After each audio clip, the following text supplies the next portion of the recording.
Okay. Hello, my dears, all my wild darlings. Good to see you. I'm Tad. I will be here for the next hour reading, but most of you all know that already, so it's not like I'm giving you any new information here. We are still reading from the Bobby Dollar book Happy Hour in Hell, although we are reaching the last stretches, or we're getting there. We're like about 80%. So we will almost certainly get this finished before I have to leave town for Denmark, which I'm going in the middle of September. So if that is the case, we'll have to think of something else to start before then. What else is there to tell you about? Just another week of work, actually, a lot of work getting it done. Very glad to say. Didn't get much writing done today because I had a lot of other stuff to do, but before that, I was on a veritable tear, doing about 10 pages a day for 4 or 5 days, with the exception of a day. Well, there was that one day in the middle. See, this is what it is that in my head, I'm always thinking, okay, if I do X many pages every day, then it'll amount up to such and such. And then there are days when just I can't do anything. And I had one of those on Wednesday. My daughter's car got totaled, not this time, thank God, due to an accident, or not a road accident, but due to rodent infestation, which living up in the hills like this in Santa Cruz, we are very prone to. And in fact, that was our second car that we've lost to rodents. The first one I had never even driven because we had bought it as a potential second car for when the kids started driving, and then the kids were slow to start driving because of, among other things, COVID and stuff. And it just sat in the driveway, and I never drove it. And then about a year and a half into the whole process, I went out and couldn't start it and thought, oh, well, maybe the battery's gotten disconnected, and opened the hood, and the whole thing was full of rodent nests. And so that car was hopeless. We couldn't do anything with it, couldn't even get it to, a junkyard. So we had to have it towed. And then the same thing happened with our daughter's car, just this spring. She was gone for a stretch, and then she was house sitting for us while we were, or dog sitting, really. She was dog sitting because she was already living in the house, but she was the full-time dog caretaker while we were gone in England. And the combination of that and some traveling and being away from the house and stuff that she did before that and immediately afterward meant that the car had gone like 4 weeks without anybody driving it. And during that time, the rats got in, or the mice, or some rodents. It's not that easy to tell sometimes because some of the rats we have around here, especially the roof rats, aren't that much bigger than mice. But anyway, it was completely ruined. So Wednesday, she finally got her insurance check. And so Wednesday, we were going to go look for a car at our local dealership where we have purchased cars before. And like an idiot, I saw that almost all the cars she was interested in, because she was buying a used car, obviously. We are not made of money. She was buying a used car, and we were helping her out for a little bit between the difference between her insurance check and whatever this was going to cost.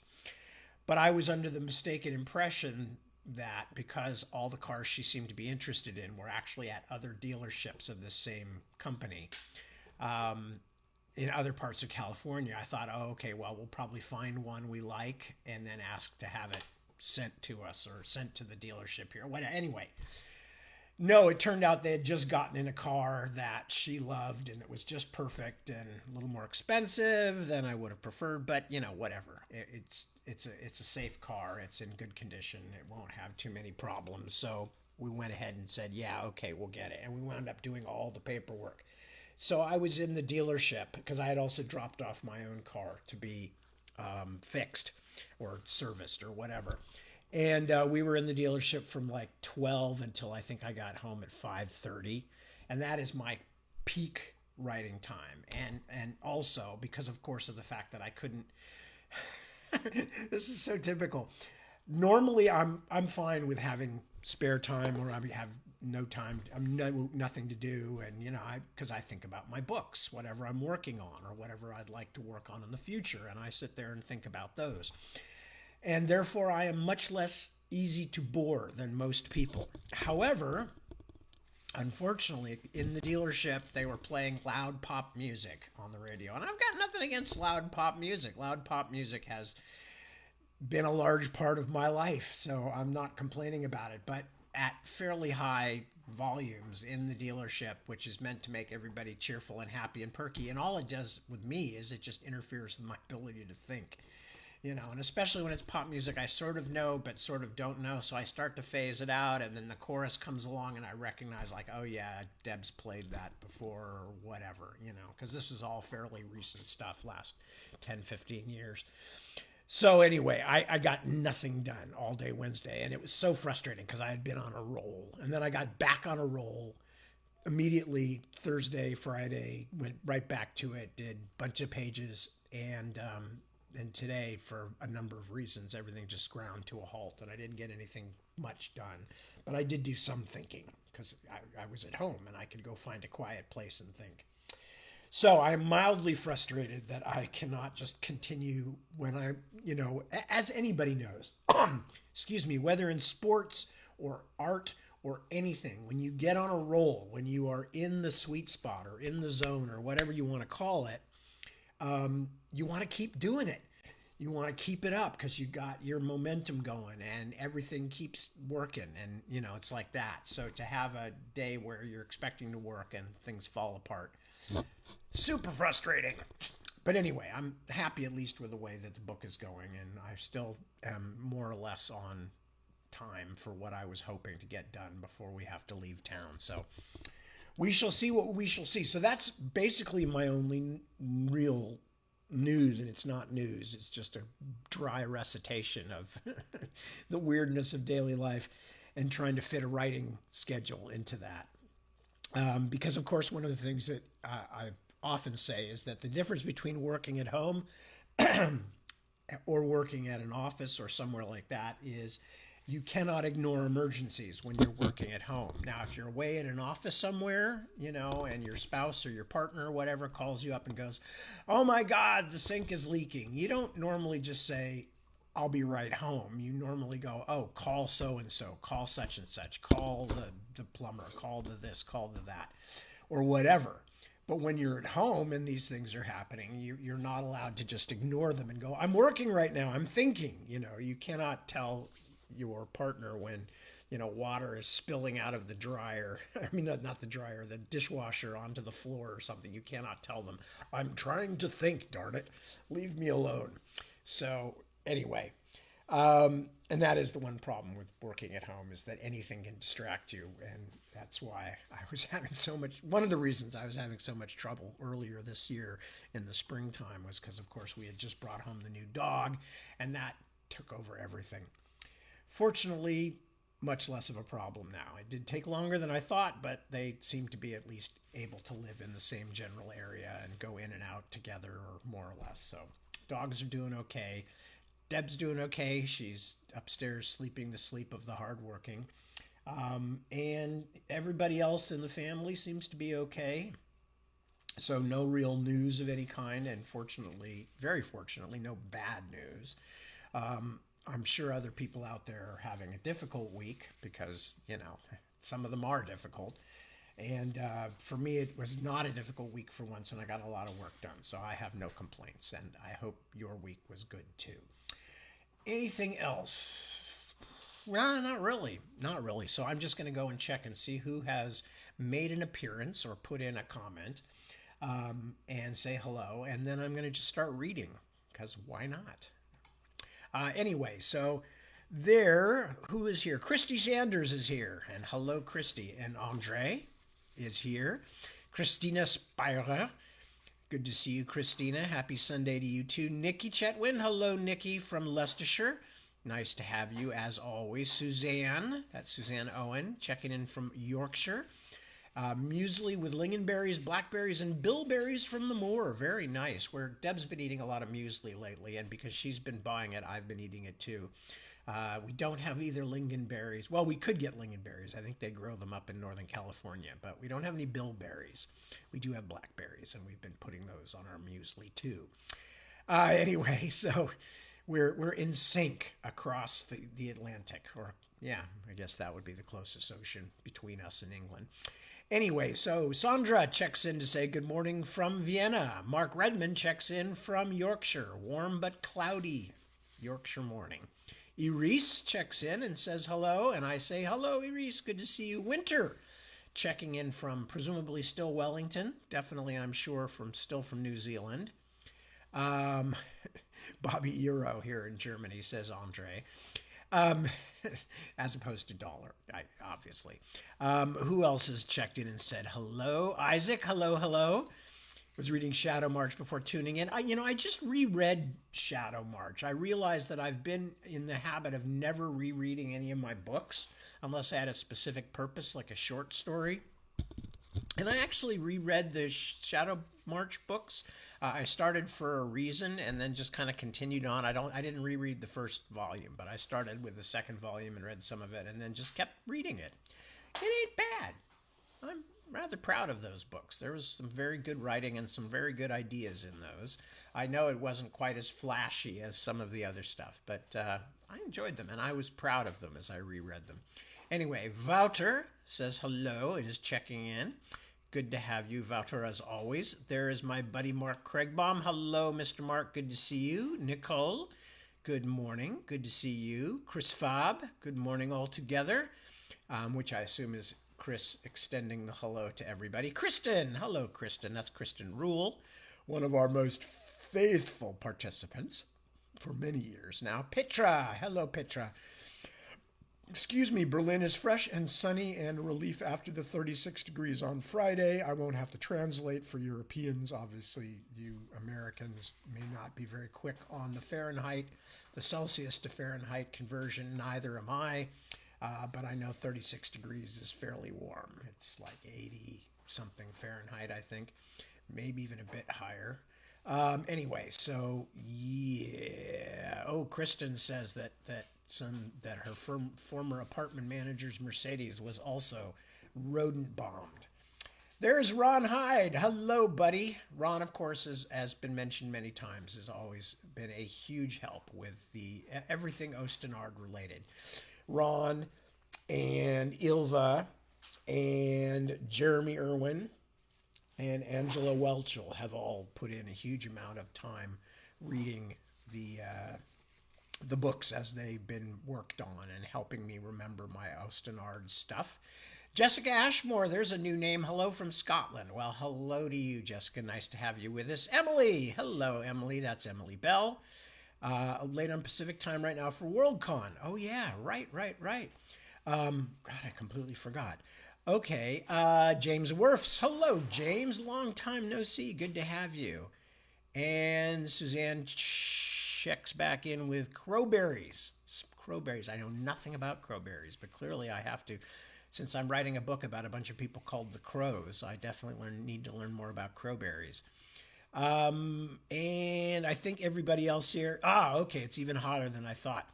37 degrees, Wouter says. 37 degrees Celsius is 100 Fahrenheit. 36 degrees Fahrenheit, Winter points out, is 96 degrees. So I was undershooting a bit. Yeah, I wasn't sure about that. Anyway, so yes, very hot recently in that part of Germany. Was that Berlin? Yeah, Berlin. So, all right, I think I've said hello to most of the folks who have checked in one shape or form. And with that said, I will start reading. So let us find where our book has gone. Where are you, book? Okay, so last time, basically, Bobby is trying to escape from hell. And to escape from hell, he needed to go all the way back down from Pandemonium to the Abaddon layer where he first came in, and specifically the Neronian Bridge, which was how he snuck into hell in the first place. So Bobby, after a series of events, managed to get back to Rip Rash's ship in the harbor, and they started down the river Styx on their way out of the upper layers of hell.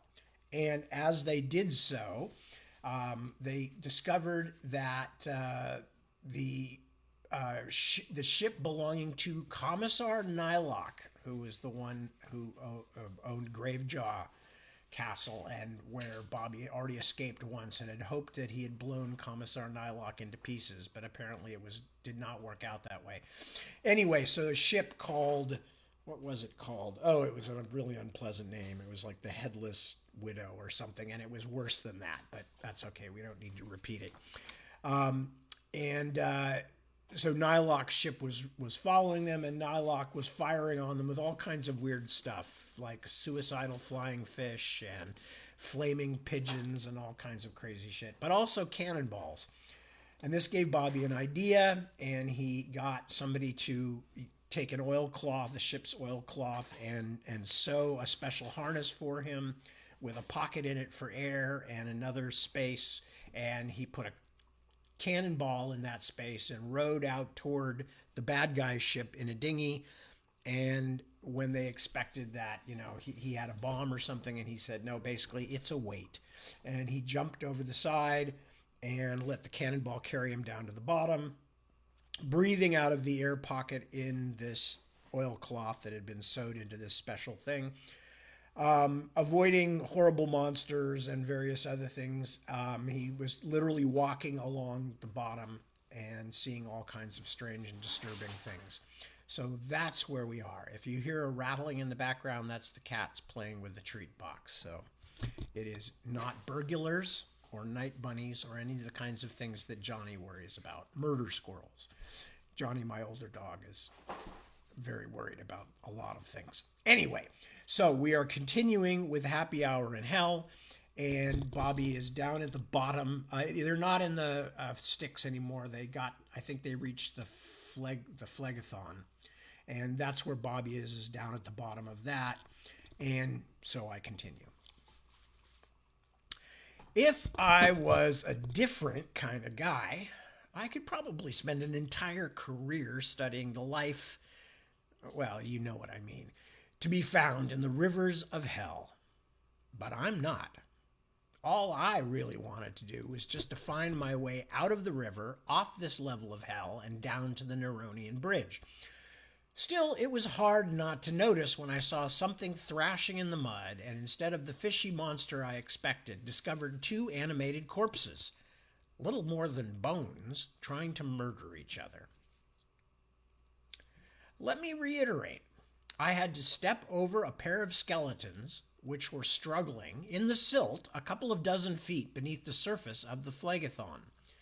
Both of them were missing most of their lower halves, and their bony hands were wrapped around each other's throats.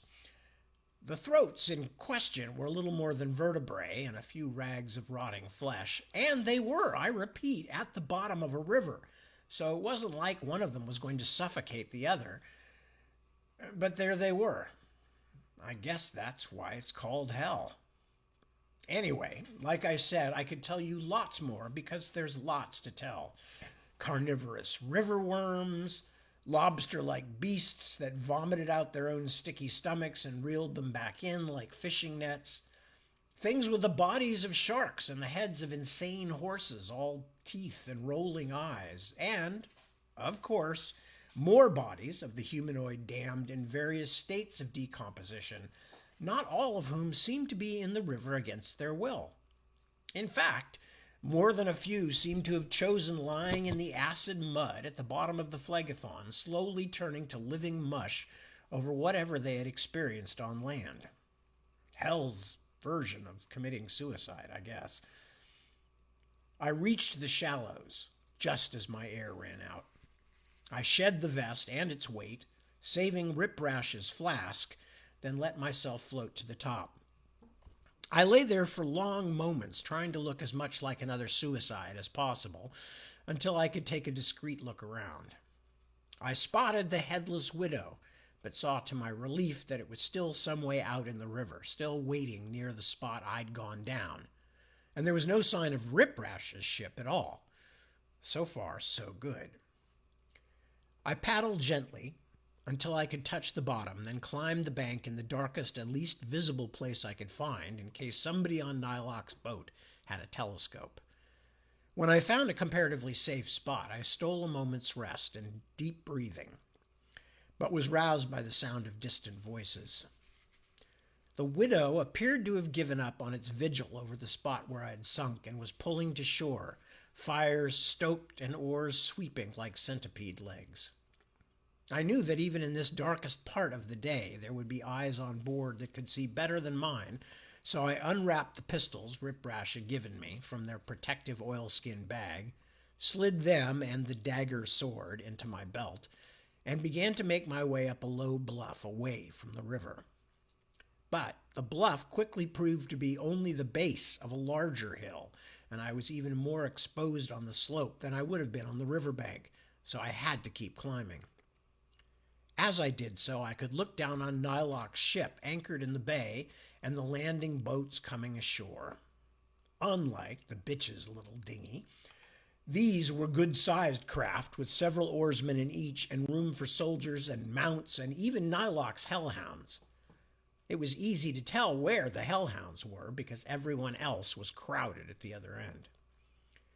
To my dismay, instead of making camp on the shore, the commissar's troops immediately began to follow in roughly the same direction I'd just come, as though they'd already picked up my scent. I did my best to hurry my pace, although it was dangerous climbing in the dark. As I got nearer the top, I could see my pursuers beginning to flag.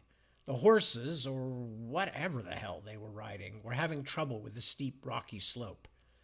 At last they reached a relatively flat spot several hundred feet below me and began scouting for an easier way up.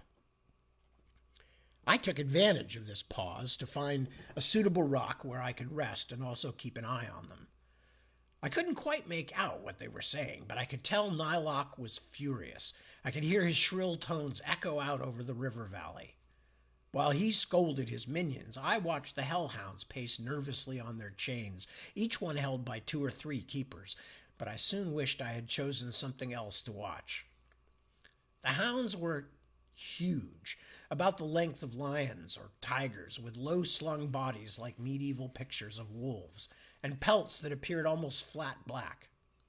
I found out later that they looked that way because they didn't have pelts at all, but leathery scaled hides, something like what you'd find on a Komodo dragon. Then one of them turned toward the place where I was hiding, and its entire pink snout, invisible until that moment, pushed forward out of the rough black sleeve of its face, like a dog's penis emerging from its foreskin. Even in torchlight, the pink protrusion glistened, damp and sticky-looking, featureless but for 2 huge holes that I guessed were its nostrils. Then the end of the snout opened, revealing a mouthful of inward curving teeth like a conger eel's, and I turned and threw up bile, the only thing in my stomach. I've seen a lot of nasty things, but I haven't seen too many worse than that, because unlike the horrors in the river, these creatures were expressly after me, and me alone. When my stomach had finished spasming, I got up and hurriedly made my way across the hill crest, looking for a place to climb down on the other side. I was still exhausted, but getting an up-close view of the things that were after me was enough to pump a shitload of adrenaline, let me tell you. To my relief, I could see lights in the valley on the far side of the hill, an array of orange glows that suggested a decent-sized city twinkling in the mist off the Phlegethon. Closer to me lay a network of roads around the outermost lights, and a winding torch-lit strip along the exterior that looked wide enough to be a highway. I made that my goal and began picking my way down the hill as fast as I could without falling and breaking something important. It took me what seemed a couple of hours to reach the flats. Once or twice I heard bone-chilling howls from my pursuers in the hills above as they got close. I took more than a few dangerous risks, but I was determined to stay well ahead of them, knowing I had a better chance of losing them in the city than in the wilderness. Also, I needed to find a lifter station, because that was the only way I was going to be able to get down to Abaddon ahead of Nyloc and his howling penis monsters. The whole time I descended the hill, I saw only 4 vehicles on the highway. A couple of fancy horse-drawn coaches, a simple peddler's wagon, and a big black car which looked like it belonged to one of the infernal nobility. I didn't want to get recaptured, but I didn't want to walk all the way into the city either, which was miles away. So when I reached the side of the wide road and began following the highway toward the lights, I kept my ears open for possible rides. I tried to flag down the first one to pass, a coach drawn by a team of horse-like creatures, if having human legs can still be considered horse-like, but the driver lashed at me with his whip and sped on.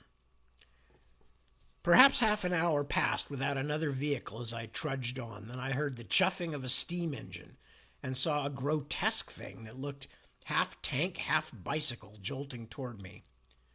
I waved, and to my relief, it actually slowed as the driver examined me.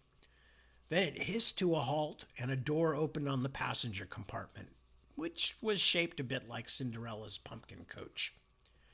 I took this as an invitation and clambered up, only to be greeted with the trumpet bell of a blunderbuss in my face. I was braced to be robbed or shot, or more likely both, but the gun's owner only surveyed me, then suggested I put my own guns down on the floor of the passenger side. I did as he asked, moving slowly so as not to startle him. Satisfied, the driver engaged his engine again, and we rolled forward. My rescuer was a wizened, man-like creature with a pockmarked face that sagged on one side and a huge healing hole in his chest, a hole I could have put my fist through. He saw me staring at his wound and laughed. "Can see why I'm a bit careful, can't you? Last one I gave a ride left me with that. Tried to take this old darling here," he patted the dashboard of his vehicle, "but I blew his head off, left him feeling around for it by the side of the road. Never gonna find it, though," he cackled. "Nothing left." I smiled, a bit weakly, perhaps, trying to show how much I approved of decapitating wicked would-be hijackers, because I was, of course, not that kind of hitchhiker at all. "But you still give rides to people." "Gets boring on the run from Poor Meat to Tendon Junction," he said. "Good to have a little company. Keeps a fella from losing his mind." He smiled and nodded vigorously. I couldn't help wondering if a man who kept picking up hitchhikers after one of them tried to blow him to pieces hadn't lost his mind already. In fact, as I learned during the ride, he'd had quite a few near escapes over the years. The hitchhikers had come out of it worse, though. "And now we are companions," he said. "My name is Joseph. What is yours?" I made up a name. I didn't want to leave any more of a trail than I had to. "What city is that?" I asked as the light spread before us. "That's Blindworm," he said. "Hope you aren't planning on going there to make friends." "Why is that?" I asked, even though the last thing I wanted to do in any of the cities of hell was make friends. "Not from around here. Strange people in Blindworm. City of the Selfish, I call it." He didn't elaborate, but he had lots of other things to talk about. He told me he was in the lock business, like the kind you open with keys. "Blindworm is my best place for sales. Most of what I make on a trip, I make here. They keep me in business." As we approached the outskirts of the city, I began to see houses, each one with a neat little yard like some picture postcard suburb. But although I could see shapes in some of the windows, nobody was outside. I supposed it was the hour. By my reckoning, it was somewhere after midnight, hell time, and figured things would be different as we got farther in. But although I spotted a pedestrian or two, they all hurried off the street ahead of us, disappearing into doorways or down alleys as if they feared us. When I asked Joseph, he shook his head. "You really don't know? I thought you were joking. How could you not know? The folks in Blindworm hate everyone. They keep to themselves. If they kept to themselves, why had they built a huge city of tall buildings? Judging by the size, it seemed there must be 250,000 inhabitants or more, but as we approached the city's heart, I began to see what Joseph meant. In every dwelling or business we passed, there was never more than one person inside. Even places meant to be used by many people at once, like carriage stops or banks, seemed to be divided into individual stalls, so no matter how many customers were there, they never had to see each other. Half a dozen sat at a bus stop we passed, each cramped in his or her own space like farm animals in a barn. They all looked up at the sound of our motor and watched our passing car with scowling dislike. Normally, I would have examined such a weird thing more closely. I mean, how does a city like that work, full of inhabitants who don't want to see each other? But Joseph was starting to worry me. The closer we got to the center of the city and the towering lifter shaft that dominated the skyline, the more distracted he became, talking to himself and peering at me from the corner of his eye as though I were the one acting strange.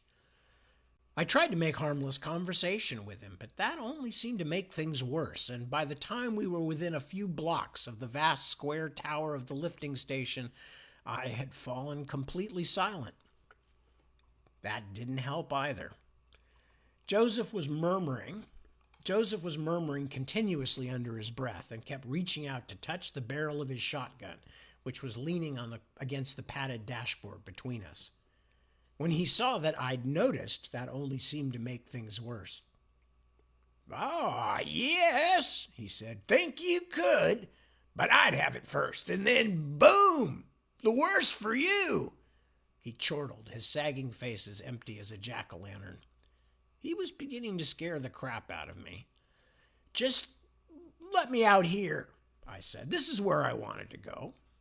Thanks for the ride." "Thanks?"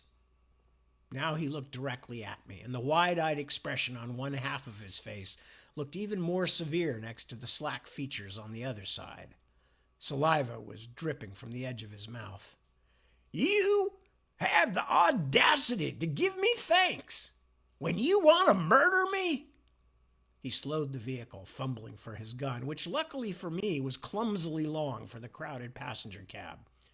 My pistols were still on the floor, and I knew I'd never reach them before he could shoot me. So I yanked open the door, kicked my guns into the road, then threw myself out after them. A moment later, there was an explosion like thunder. Hot gases leaped over my head as a chunk of the building ahead of me flew into powder and chips. As I went scrambling through the dark in search of my pistols, I heard Joseph get out of the car and cock his gun again.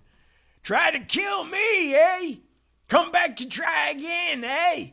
Put another hole in Joseph, eh?" he shouted. But before he fired again, the nighttime street was ripped by one of the most fearsome noises I'd ever heard. A howl that made my skin want to crawl right off my body and run away without me. The hellhounds. The hellhounds were inside the city. But I'd left them back in the hills miles away. How had they caught up so fast? Joseph may have been crazy, but he wasn't stupid enough to mess with hellhounds. As I recovered my guns, I heard his door slam closed, and he drove away. As the noise of his engine dwindled, one of the beasts howled again, an echoing, whooping cry that could stop a healthy heart. Another answered, and it sounded even closer. They were spread out and hunting me, and I was at least half a mile away from the lifter tower in the center of the city. And now I was on foot. There are times to fight, but this wasn't one of them. This was a time to run. Chapter 39, Isolation Row. Self-preservation is the number one rule in hell, as you've probably already figured out, so you can guess how many people leaped out to help as I sprinted through Blindworm's business district. Even as I ran, the bizarre sights of what Crazy Joseph had called the city of the selfish jumped out at me. Streets and sidewalks as wide as in a fascist capital, so people could avoid each other more easily, I guessed. Public spaces segregated by stalls and blinds so that they didn't have to see each other, and the clerks and shopkeepers never had to see more than one customer at the same time. Even the tracks of the central train station, which I followed toward the lifter column, had walls between them, presumably so the passengers in their individual compartments didn't have to see riders in other trains. And, of course, since it was a big city, even in the middle of the night, people were out. Cleaners, night shift workers, coffee shop waitresses and their patrons, arranged behind plate glass windows like museum exhibits. And none paid attention to anyone but themselves.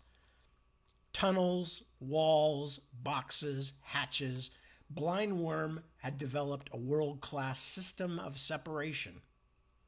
I might as well have been in the middle of the Gobi Desert running across a sand dune, hoping for assistance from the lizards.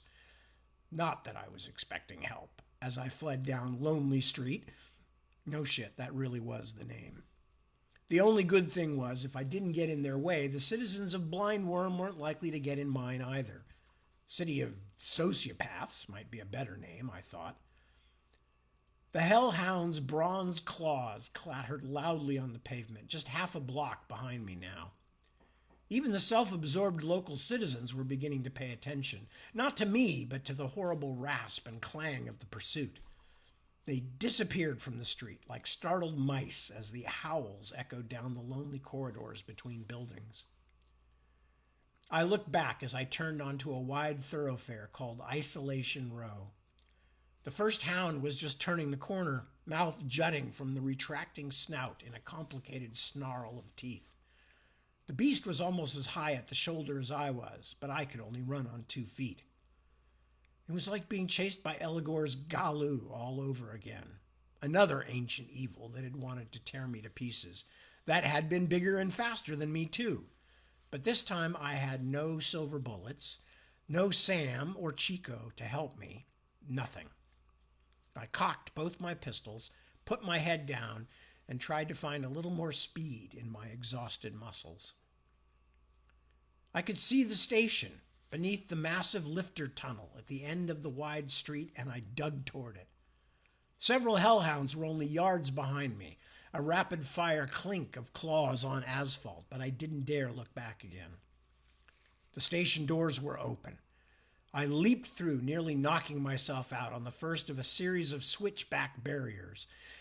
Instead of a vast open space like anyone would have expected in such a large public building, the whole thing had been turned into a rabbit run of mazy walls. I had no time to try to puzzle it out, but luckily the walls were only a little higher than I was tall, and I could still see the bottom, the broad bottom of the lifter tunnel at the center of the concourse. Apparently Blindworm had been built with a more conventional hellish population in mind, and only modified later.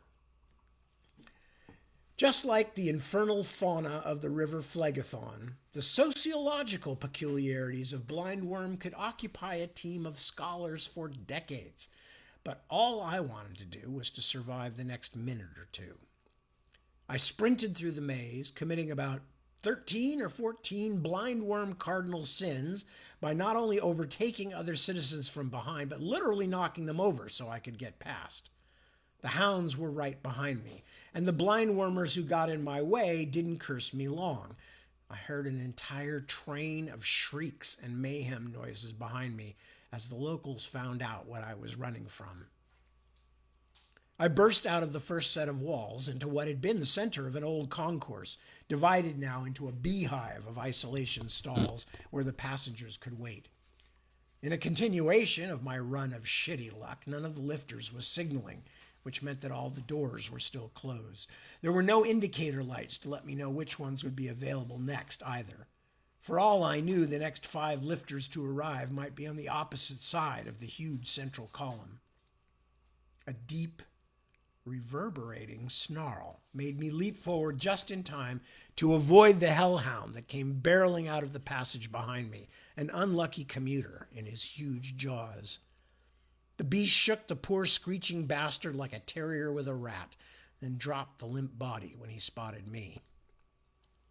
I backed toward the lifter column, guns drawn, as the hound came toward me. I had tested Rip Rash's pistols enough to know that I couldn't trust any shot much beyond 10 paces, so I waited. But as I tried to keep my gun hand steady and the barrel pointed at its sloping forehead, 2 more hounds scrambled out behind, one of them chewing contemplatively at the tattered remains of a leg wrapped in a bloody dress. I might have been able to take out one of the monsters with the bullets I had in the crude revolvers. I was a lot less sure about 3. And even if I managed to shoot every hellhound dead without having to reload, I still had to deal with Nylock and his huntsman, who must be close behind. I could only see one chance open to me now, so I backed up a little farther until I was standing beside a wall of partitioned stalls. "Ah, yes, my dear, there you are," said a voice as rotten as weak old fish. Nylock made a whistling noise, and the hounds backed off.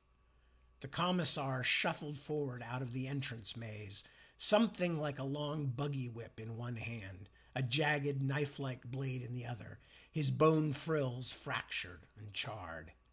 "You've led us quite a chase, Snakestaff, but now that silliness is over. I can get on with the most important business of making you wish you'd never heard of my beautiful, beautiful Gravejaw house." He turned his bony head toward the soldiers following him out of the maze. They had to kick the torn corpses of several blindworm citizens aside to force their way out onto the open concourse. "Here he is," Nylock told them. "You wouldn't think to look at this puny creature that he could be dangerous. But he is, my sweetlings. Oh, yes, he is. So look lively. If he does anything silly, cut him down immediately." Several of the soldiers had guns, long and impressively trimmed rifles, currently pointed at my favorite person in hell, me.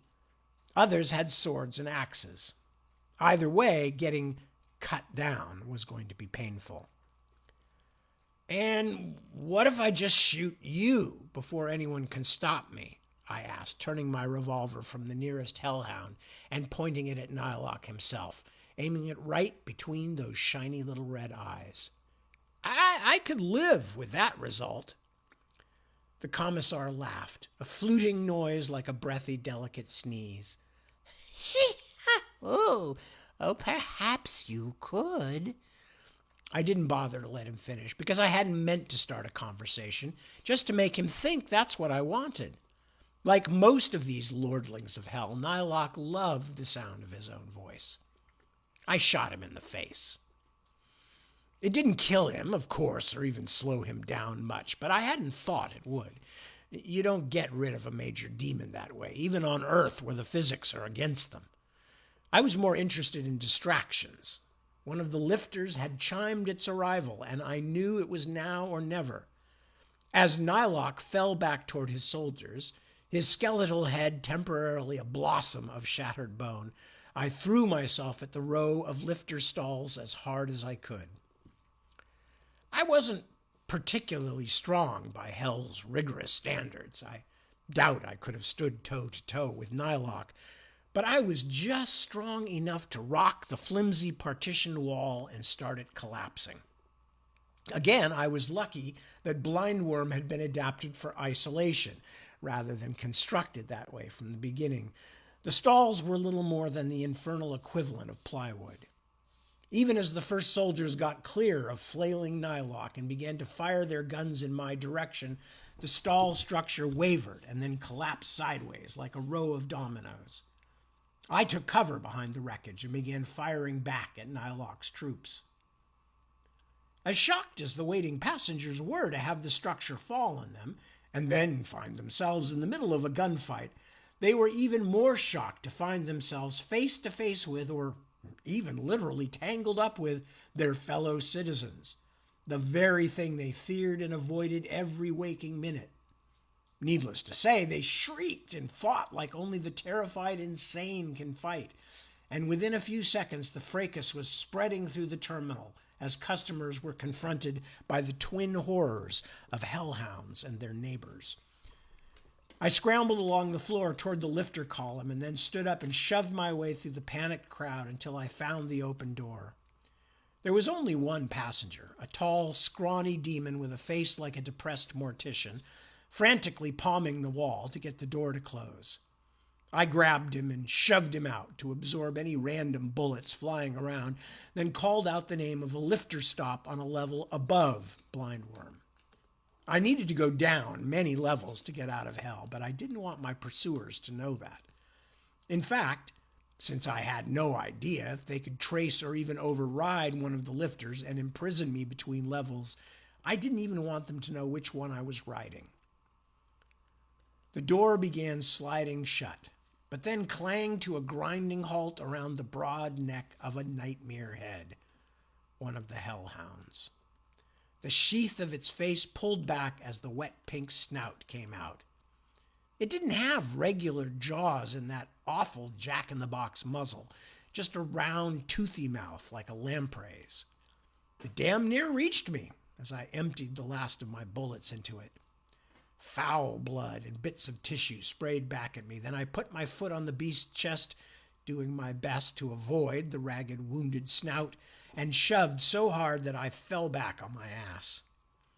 That would have been it for me, but the hellhound stumbled back just far enough for the doors to close, and a moment later I felt the lifter car coughing and vibrating into movement as I headed back up toward Pandemonium. Panting, forearm bleeding from a bullet wound that I hadn't even noticed, I slapped the wall and called out the name of a nearer stop, then quickly reloaded my gun out of the oilskin bag as the car slowed. When the door opened, I stepped out in as relaxed a manner as I could manage, and several other passengers stepped in, clearly oblivious to what had happened just a couple of levels down. A few of them noticed the bloodstains on the floor and the pair of hellhound teeth in the corner, both as big as my thumb, but this being you-know-where, they didn't seem too upset. I didn't even look around the new station, but simply got onto the next open lifter, which was also going up, then got out and went down a couple of times, then up again, making sure I wasn't leaving Nylock and his hunters an easy trail to follow. When I thought I'd mixed it up enough, I jumped into an open, empty lifter in Ragged Armpit Station and told it to take me to the Abaddon level far below. I was exhausted, of course, and skin-crawlingly nervous every time the lifter stopped and new passengers entered. But after I had traveled downward for a good while unhindered, I began to think I was really going to make it. Then, at the 7th stop, 2 of Nylock's soldiers got on. Chapter 40. Gray Woods. Luckily, the lifter was crowded, and the 2 soldiers were talking to each other. Also, luckily, they were just murderers' sect and not the tougher, smarter, purified, the Mastema police. I sank back against the wall near the door, as much behind them as I could manage, and tried to look like just another infernal commuter on his way home, splattered in the blood and dog brains of an average working day. Because of all my up and down trips to confuse the trail, I'd let Nylock's hunters get past me, which meant I might run into them anywhere from here on down. "His lordship is steaming," said one of the soldiers, a bare-headed fellow with a neck as big as my waist and shoulders you could build a house on. "And he doesn't look too good neither," said his companion with a guttural laugh. He was as big and ugly as his friend, although a little shorter. Both looked as though they could separate my head from my body with just a thumb and forefinger. "Did you see the commissar's yap? Splinters on top of splinters. If a spy hadn't ruined my day with all this running about," said ugly number 1, "I'd shake his hand. Course I'd still rip it off him after that." "From the description, sounds like somebody already did," said number 2. His laugh was starting to annoy me already, but he was looking around the car now, so I slouched back even farther and dropped my eyes. If he saw me, he wasn't really looking at me, because he then said, "Why are we going down to Beggar's End?" "You dumb shithole," said number one. "What do you think? The commissar's putting us in a lot more on every level between Tophet and Lower Leith. This escaped spy can't go below the top punishment levels, see? He tried it once and it made him sick. I heard some master muck was in a lifter with him when it happened. That's how we know. So we start down in the Leith levels and then we work our way back up. Some on the lifters, some on the roads. Commissar's got boats out on the rivers too, in case he tries that way again." It was all I could do not to groan. How was I going to get to the Neronian Bridge if Nylock and his thugs were going to be looking for me all over? For that matter, how was I going to get off this rotten damn elevator? Well, somebody once said, "Fortune favors the brave." I think it was my buddy Sam shortly before he drank himself to death. Well, really, he only drank that particular body to death, but that's another story. Since I didn't have a plan, or even any hope to speak of, I figured that I might as well do something. So I quietly slipped Rip Brash's huge dagger sword out of my belt, and then, when the lifter lurched to a stop at the next level, I shoved it into ugly number one's side as hard as I could, with all the force of my legs, back, and shoulders. As I think I've mentioned, I'm pretty strong as a demon, and I was hoping to shove it all the way through both of them at the same time. As it was, by the time I got it all the way through armor and number one, I only gouged about a 3-inch hole in ugly number two. But the collapse of his wounded partner knocked him off balance, which gave me time to get out one of my guns and shoot him in the head. The door slid open. The customers inside the lifter stared down at the two dead soldiers with wide eyes. The passengers waiting to get on suddenly noticed them too. Nobody moved for a couple of seconds except for the quiet rattle of scales shivering together. Not many heroes in hell, thank the highest. "Step out," I said to the nearest passenger, a woman with no eyes. Just to make sure she understood, I pressed the barrel of my revolver gently against her forehead. She stepped out. The other passengers quickly followed her. I waved my gun at the passengers outside. They got the idea, moving back from the door. When it closed again and the lifter started down once more, I was alone with the two motionless soldiers, each an ugly, lumpy island in a spreading sea of blood. I knew they weren't dead in any ordinary sense, although these bodies might never be functional again. But I didn't want to take the risk that they might regenerate on me, so I stopped the car at a random floor, checked to make certain nobody was waiting to get on, then dragged the two semi-corpses out of the car. It wasn't easy. It took me the best part of 3 minutes to wrestle all that weight by myself. And when I got the door closed and the lifter moving down once more, I looked like I'd just taken a blood shower. I probably didn't smell all that great either, but I had bigger things to worry about.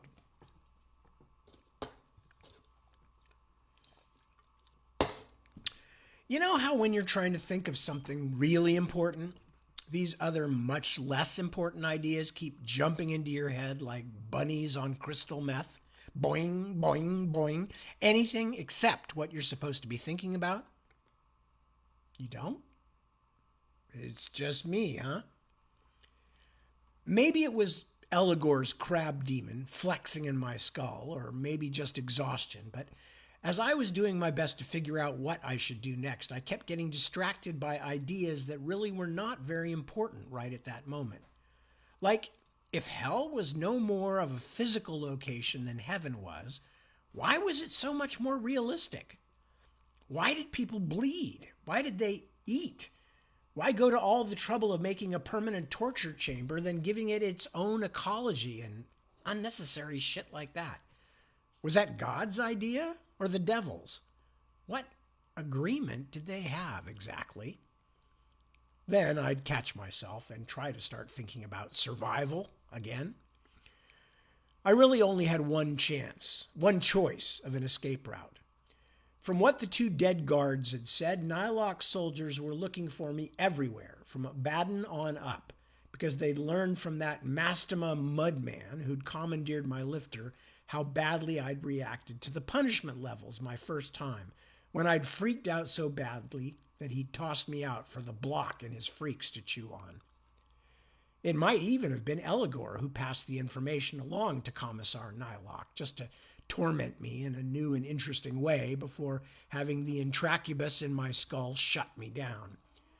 But wondering whether Eligor was playing me for a fool or not was a game with no useful ending. What was more important now, Nylock and his thugs thought they had me figured out, so my only hope was to surprise them.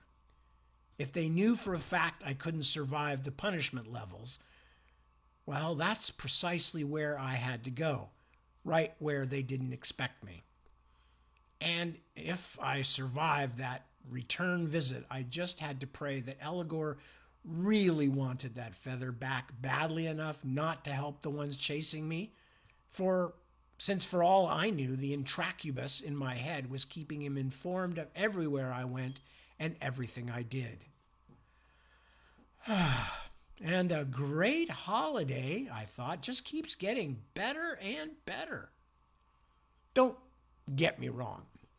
I didn't ask the lifter to take me down to Satan's parlor or anything, but only a few levels lower than Abaddon. After that, I could climb to the level with the Neronian bridge. After all, I figured I'd gone a few levels farther below that when I experienced the punishment levels before, and I'd survived, more or less intact. What I probably should have thought of, though, was that the last time I had descended to the punishment levels and escaped, I didn't have an intracubus burrowed into my head like a demonic tick. To say I was astonished when I got down to Itching Stump, still several levels above Abaddon, and the inside of my head began to burn, is probably a bit of an exaggeration. I'm a pessimist by nature, and after all, I was already in hell, but I was definitely astonished by how much it hurt. It got worse every level down. By the time I was getting close to Abaddon itself, a place I'd already survived quite easily, that red-hot robot tarantula was doing jazzercise in my cerebellum, and I was twitching like a marionette with its strings caught in a power mower. Like I said, I probably should have guessed things might be different this time, but what with everybody trying to hack me to pieces or torture me, I'd been a bit distracted. So now I had a new crisis. I couldn't afford to get out of the lifter yet because Nylock's troops were working their way upward from Abaddon. But every second I stayed was making me more and more certain that my head was going to explode in a splatter of flaming nerves and brain goo. As the levels passed and my limbs jerked and my nerves sizzled, I kept singing cartoon theme songs over and over in my head just to keep myself from thinking about how much I was hurting. But Spider-Man was already doing me less good than the Flintstones had, and I had a feeling I probably wouldn't even get to start Yogi Bear. Still, I hung on in desperate agony until the lifter sank, past the Abaddon stop, then I gasped out the name of the next level. When the lifter ground to a halt and opened, I stumbled out into the deserted little station at Gray Woods, and then out into the city beyond the station. Except there was no city. At that exact moment, I was having trouble focusing, what with something inside my head chewing on my neural fibers, but I realized a little later that I was in one of the places I'd actually read about, not in any Camp Zion briefing, but in the words of Dante himself. We read the Inferno for extra credit, even though it's mostly made up. Surprisingly, old Dante got quite a few things right, including the idea of hell's vertical arrangement. If you've read him too, you might remember the Wood of Thorns, or more directly, the Forest of Suicides.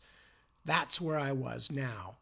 The lifter building here was like a remote stop far out on a suburban train line, one of those little places where you think there couldn't possibly be enough passengers to warrant a station. Not only was the station empty, Outside the station was a sort of platform, which was really just the edge of the building, and then nothing.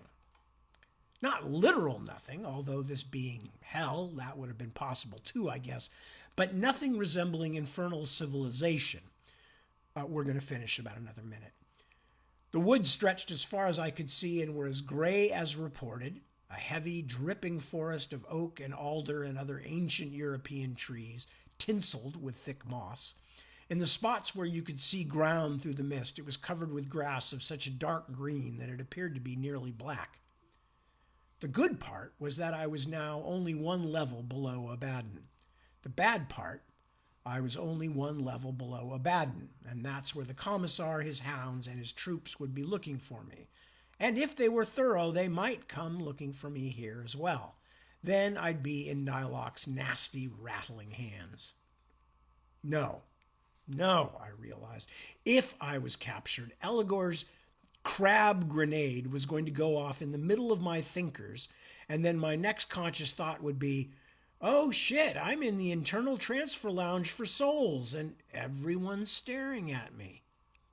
After that, the real pain would begin.